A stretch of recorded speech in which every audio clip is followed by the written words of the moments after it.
오늘의 사연. 가보인 청동거울. 우리 집에는 가보로 불리는 보물이 3개 있다. 하나는 가계도. 약 400년 전까지 거슬러 올라가는 가계도는 두루마리 수십 권에 이른다. 그게 오동나무 상자에 담겨 모셔지고 있다. 다른 하나는 칼이다. 옛날 손주가 무언을 세워 그 공을 기려 영주가 하사한 물건이라던가. 마지막 가보는 거울이다. 거울이라고는 해도 옛 물건이라 청동을 반짝반짝하게 닦아 거기 얼굴을 비추는 물건이다. 역사 교과서에나 나올 법한 손바닥만한 크기의 거울. 이것도 오동나무 상자에 담겨 고이 모셔두고 있다. 이 세 보물은 취급법이 정해져 있다. 가계도는 본가의 가장 말고는 상자 밖으로 꺼내서는 안 되며, 칼은 아무리 비싼 값이라고 팔아서는 안 되고, 가장이 한 달에 한 번 손질을 해야 한다. 그리고 거울은 불단에 안치하고 매일 무사한지 확인하는 것이다. 또한 거울은 본가 밖으로 가지고 나가서는 안 되고, 설령 가장이라도 상자 밖으로 꺼내면 안 된다고 한다. 그리고 지금부터 하려는 이야기는 바로 그 거울에 관한 이야기다. 그 청동 거울은 이상한 형태를 하고 있다. 육각형 바탕에 둥근 거울 부분이 겹쳐져 있다.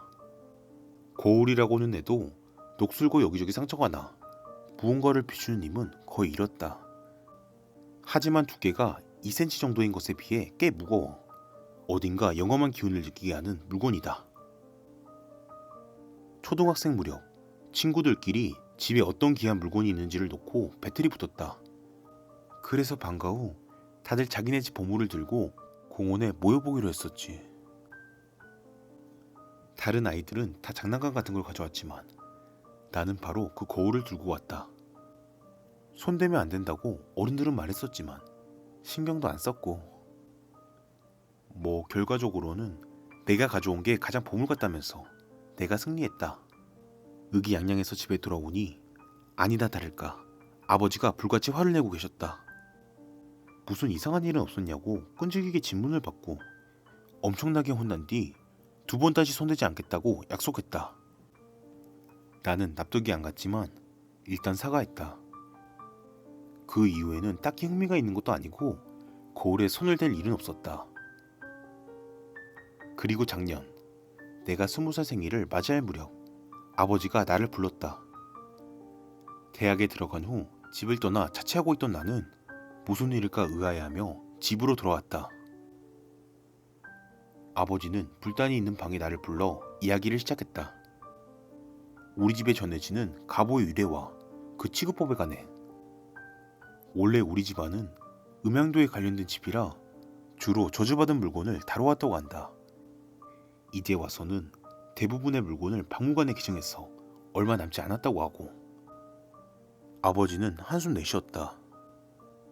나는 고작 이런 이야기를 하려고 불렀나 싶어 투덜거리고 있었다. 마음을 놓고 있는데 갑자기 아버지가 말을 다시 시작했다. 그런데 이제부터가 중요한 얘기다.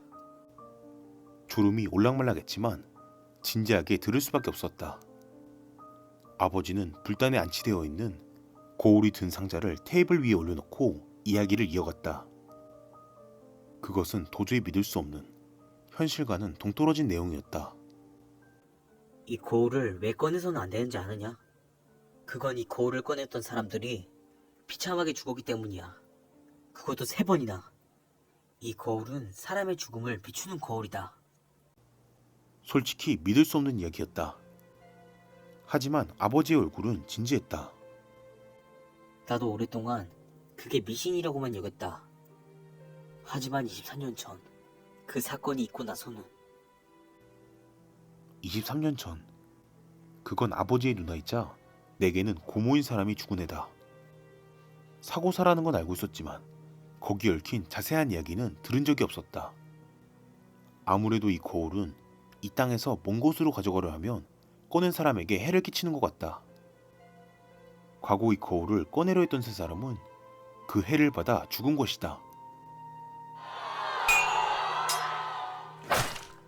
처음은 전국시대, 이사다 미츠나리의 부하였다고 한다. 하지만 그 사람은 세키가하라 전투 후 미츠나리와 함께 참수되었고 거울은 다시 집으로 돌아왔다.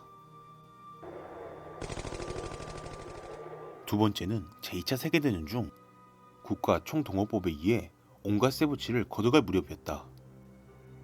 헌병이 억지로 청동거울을 가져가려 하던 도중 할아버지의 눈앞에서 미군 전투기의 기관총 사격에 맞아 그대로 절명했다고 한다. 그리고 세 번째가 바로 우리 고모였다. 이 거울은 고모의 유품이기도 한 것이다. 고모가 살아있을 무렵에는 거울의 저주 같은 것도 다들 미신으로 여겼다고 한다. 다들 걱정도 않고 가끔 손님이 찾아올 때면 부담없이 보여주곤 했다고 하니 아무것도 비치지 않는 골동품 거울이라면서 말이지. 하지만 추석 때 오사카에 시집 갔던 고모가 세계의 가보에 인사를 하러 돌아봤다고 한다. 그리고 거울을 손에 들었을 때 자기 얼굴이 거기 비친 것을 본 것이다. 고모는 새파랗게 얼굴이 질려 화장실 거울과 청동 거울을 몇 번이고 번갈아 봤다고 한다. 청동거울에 비치는 내 얼굴이 새까매.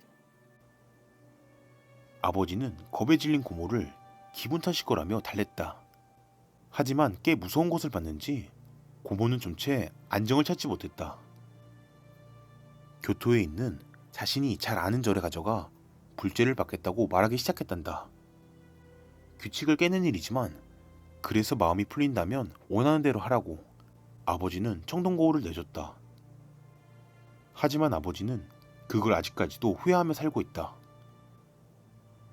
왜냐고? 어쩌면 그 일 때문에 역대 가장 큰 저주가 일어났을지도 모르니까. 고모는 1985년 8월 10일 18시 4분 하네다발 이타미행 비행기를 탔다. 그 거울과 함께